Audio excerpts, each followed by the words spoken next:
Long before there was a Continental Army, ordinary farmers, blacksmiths, and shopkeepers took up arms to defend their own communities. Hello friends, I'm Jim Rand. Welcome to a special bonus episode of History in Decades. Over the next week, I'm premiering several special bonus episodes centered on the Revolutionary War. We'll cover how the French helped the Continental Army, the signing of the Declaration of Independence, and more. Today, we look at the colonial militias, the local men who formed America's first fighting forces, and what their story teaches about self-reliance. In the years before the Revolution, every colony maintained some form of militia. These were not professional soldiers. They were local men required to keep a musket, train from time to time, and be ready to defend their towns. Most were farmers, others were tradesmen or laborers. They had families and businesses to protect.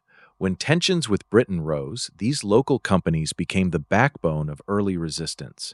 At Lexington and Concord in April 1775, it was militia companies that stood on the green and later harassed the British column on its long retreat to Boston. They were not perfectly trained. Many had limited experience, yet they knew the ground, they fought for their homes, and they answered the alarm with remarkable speed. The militia system reflected a deep American belief in local responsibility. Communities expected able-bodied men to take part in their own defense. Join us for the Rand Report, a daily breakdown of professional and college sports the way they actually are. No fluff, just the heat. If you love sports, you will love the Rand Report podcast. Links in the show notes. Subscribe today. This was not a standing army controlled from far away. It was neighbors organizing to protect what they had built together. As the war continued, the limits of the militia became clear. Short enlistments, uneven training, and the constant pull of home and harvest made it difficult to keep large forces in the field for long campaigns.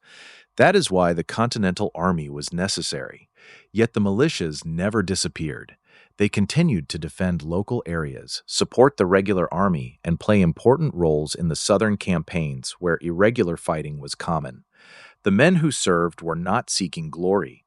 Most simply believed they had a duty to protect their families and communities from what they saw as tyranny. Their willingness to leave their farms and shops, even for short periods, showed a form of quiet civic courage that is easy to overlook. The militia tradition also carries a warning. A free people must be prepared to defend themselves. Complete dependence on distant forces can leave communities vulnerable.